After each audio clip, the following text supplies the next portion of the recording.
Okay, I said that I wanted to show you how to get from this demo capital budgeting template that we did in class to the setup for these slightly different challenge questions, this mini case, how to basically revise this template, right? Because the name of the game with using Excel is you want to set it up so that you can reuse these models. And I'm hoping that if any of you are interested in a career in finance, you hang on to these models and then you can use them for the foundation of your own sort of development of a portfolio of financial tools. Okay. And so here we have this demo capital budgeting case where we were given the number of cars that we're going to sell and a sales price and variable cost per car, etc. And we modeled our revenue from those sales assumptions. In this other case here, we kind of have to go about it differently, right? So the way that you would approach this, let's leave the maker's percentages as they are, but empty out everything else. Okay. All right. And what I mean by empty out everything else is empty out everything else in the assumptions area. You can leave the calculations that you did before. They're just now calculating off of nothing, right? And so all of these calculations should work for you, right? And so here's our setup. We're weighing a proposal to manufacture a fiber optic device, blah, blah, blah, blah, blah. We will market various versions of the device, manufacture all of them in the same facility. If we decide to bring the device to market, we'll stop selling an earlier, less sophisticated version of the monitor, which contributes $1.725 million to operating cash flow. We focus exclusively on cutting-edge applications, so it expects to discontinue the monitor after 5 years.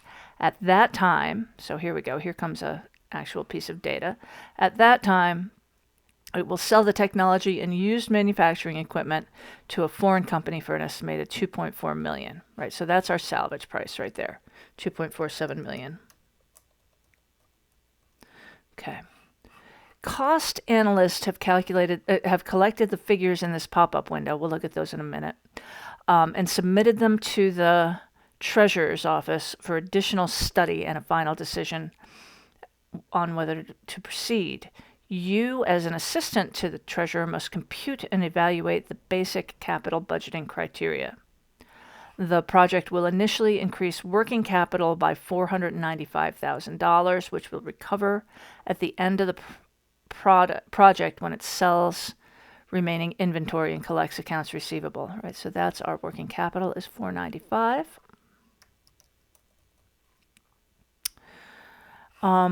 The analysts are not quite sure if they should include the $445,000 that the company already spent on research and development for the new product. Well, I can tell you that's a sunk cost. We don't care. You're not going to get that back. It happened in the past. It's not retrievable. It's a sunk cost. It's not part of our analysis. They also disagree about whether the discontinued monitor on the operating overall cash flow is relevant to the decision on the new product line. So you must decide how to deal with those two items. Okay. So let's just look at these costs, and then we'll start looking at how you go ahead and change an existing model, right, to make a new model. So we've put in a few bits of information. Let's put in the rest. Okay, so here we go. Our equipment cost is $23,650. Design and prototypes are irrelevant. Salvage value 2.47 we put in. So here comes a difference between how we did our prior model for the demo capital budgeting case and how we're going to do this one.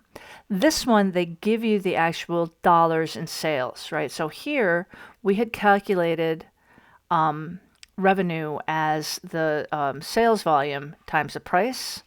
Here we are given the sales revenue. So let's change this line here to revenue.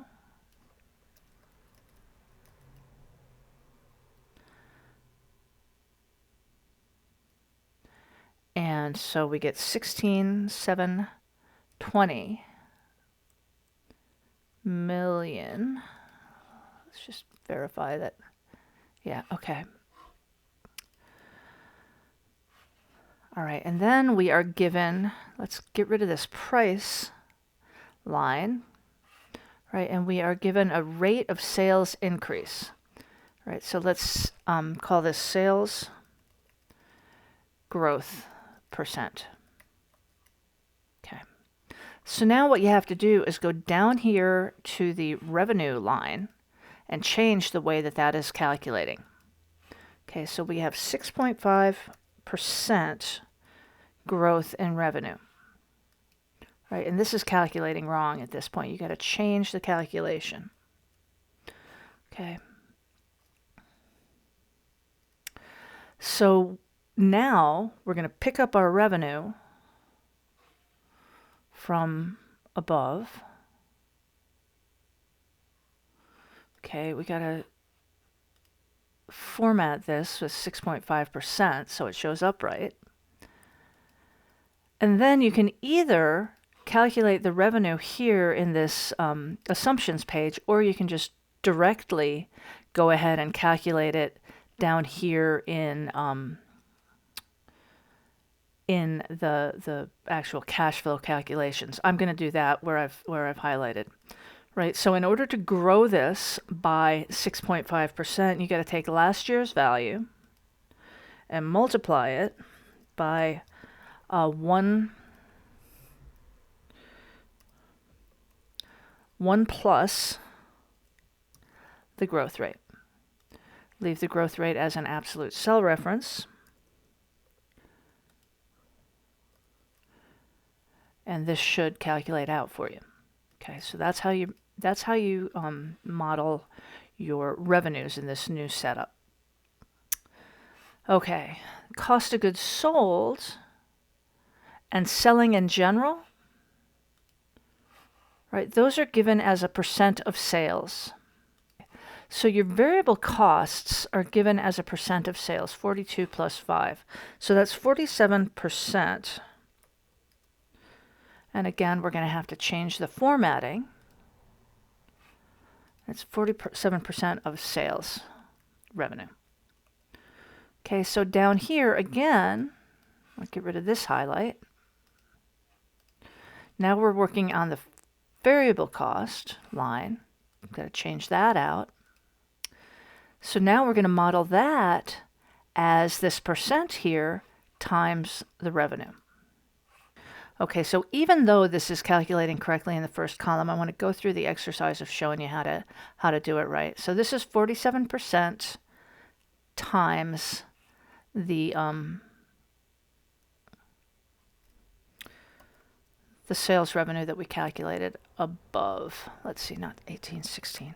Sorry, in a Mac environment, sometimes when I'm doing these calculations, my the row above where I'm working kind of is blanked out, so I can't just directly select it. Okay. We have to make the percentage an absolute cell reference, and now this should calculate across like that. Okay, our annual fixed cost is $596, so this will flow through properly from our prior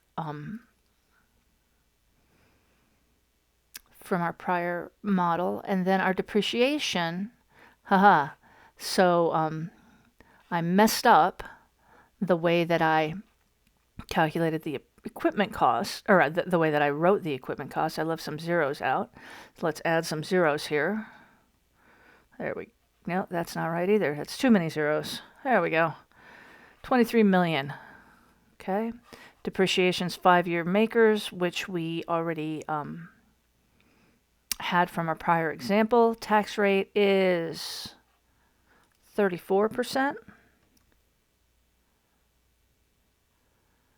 And our cost to capital is 8.5%, which you'll use for a net present value calculation.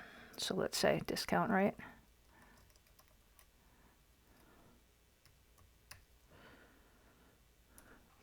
Okay, so there's this one last thing we have to put in there.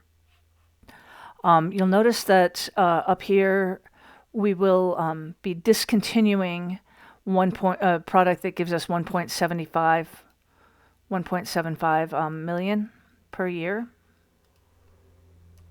1.725, I'm sorry. Okay. And what that is, it's the opportunity cost of giving up that other product. Okay, so it's every year it's the same. And so every year what we have to do is subtract that from our operating cash flow. Right, so we have to, you know what, let's make another line in here.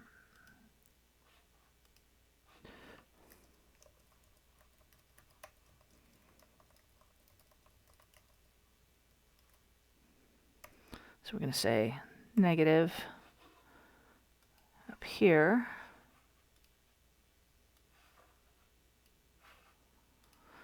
Then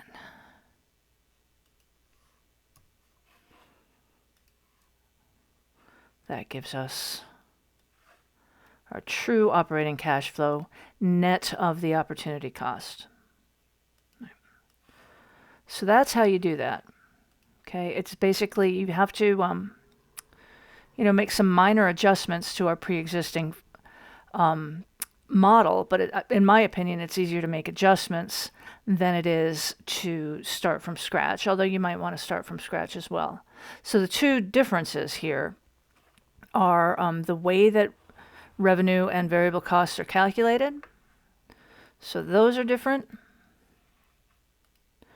And also this issue of opportunity cost is a difference between those two assignments. Okay. So that's how you get yourself to set up the challenge assignment. Okay. So you're good to go.